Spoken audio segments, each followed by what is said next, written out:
Assalamualaikum warahmatullahi wabarakatuh.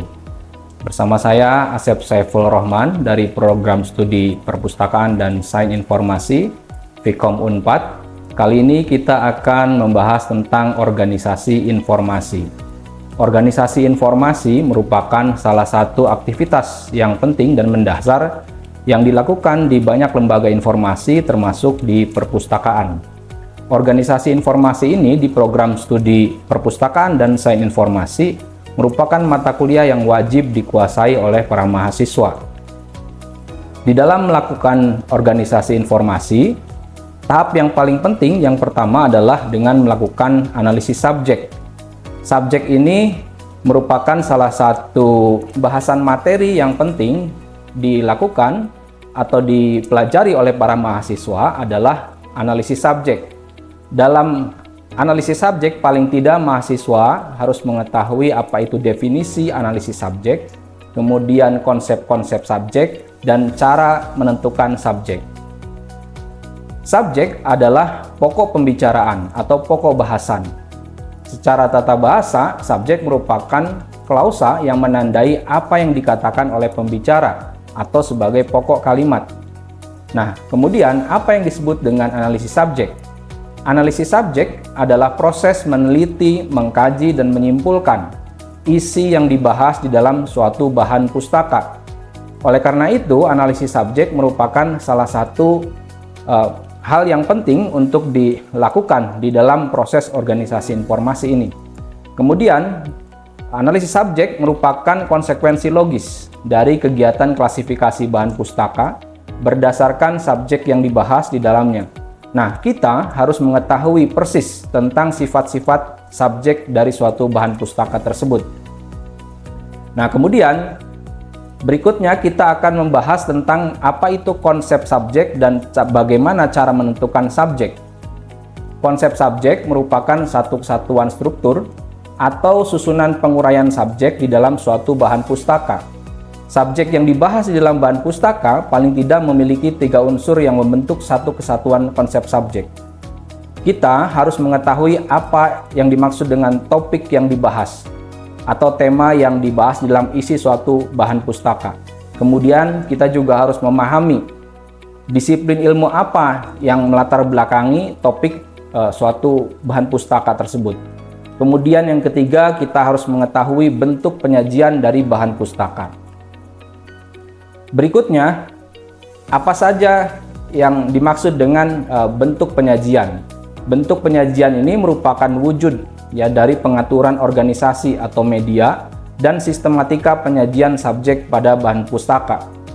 Nah, bentuk penyajian ini memberikan ringkasan sifat-sifat bentuk penyajian menjadi kelompok yang dibedakan. Yang pertama berdasarkan struktur, yang kedua berdasarkan media, seperti bahasa, simbol matematis, gambar, peta, kaset, dan sebagainya. Ini adalah contoh hubungan topik, disiplin ilmu, dan bentuk penyajian. Suatu karya atau bahan pustaka bisa jadi memiliki topik yang sama. Misalnya topiknya tentang ikan, tetapi topik ikan ini bisa dilihat atau dibahas berdasarkan berbagai disiplin ilmu yang berbeda. Misalnya dari disiplin ilmu perikanan ataupun teknologi makanan. Nah, dengan judul-judul yang ada pada contoh ini, misalnya pada judul pedoman memelihara ikan, topik yang dibahas adalah tentang ikan, namun disiplin ilmunya adalah perikanan. Kemudian bentuk penyajiannya bisa jadi merupakan buku pedoman. Kemudian pada contoh yang kedua, contoh teknik pengawetan ikan, di sini topik yang dibahas masih sama tentang ikan. Namun disiplin ilmu yang digunakan untuk membahas topik ikan ini adalah tentang teknologi pangan atau teknologi makanan. Nah, kemudian bentuk penyajiannya adalah buku teks. Nah, ini adalah contoh-contoh hubungan antara topik, disiplin ilmu, dan bentuk penyajian. Berikutnya, bagaimana cara menentukan subjek suatu bahan pustaka? Kita bisa mengamati beberapa bagian di dalam suatu bahan pustaka. Yang pertama, misalnya kita mengamati judul. Dari judul kita seringkali bisa menemukan subjek dengan cepat. Namun tentu tidak semua judul menggambarkan subjek yang terdapat pada suatu bahan pustaka. Oleh karena itu, kita bisa mengamati bagian-bagian lain dari suatu bahan pustaka. Misalnya, kita memperhatikan daftar isi atau kata pengantar. Di sana kita bisa melihat subjek apa yang sebetulnya dibahas oleh si penulis atau si pengarang di dalam suatu karya bahan pustaka. Kemudian juga berikutnya kita dapat melihat uraian isi secara keseluruhan, sehingga kita betul-betul dapat menentukan apa yang menjadi subjek di dalam suatu bahan pustaka tersebut. Atau kita juga bisa menggunakan cara-cara ataupun usaha lain, sehingga kita bisa menemukan atau menentukan apa yang menjadi subjek di dalam suatu bahan pustaka.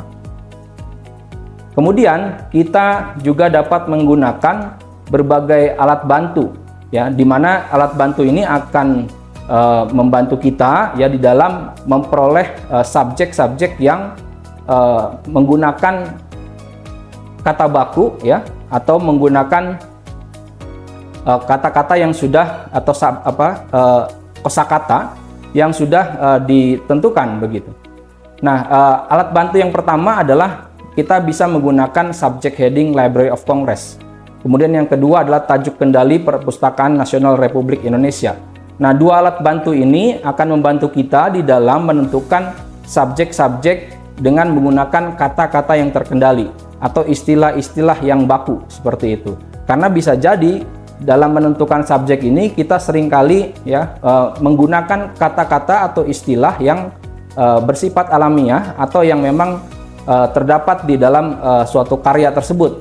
Sementara kata atau istilah tersebut belum merupakan kata atau istilah yang baku yang terkendali di dalam beberapa tools seperti subject heading Library of Congress ini atau tajuk kendali Perpustakaan Nasional Republik Indonesia. Nah, itu yang menjadi materi penting ya di dalam organisasi informasi dan menjadi kompetensi yang wajib dikuasai oleh para mahasiswa di dalam mengorganisasikan informasi, yaitu dengan melakukan analisis subjek.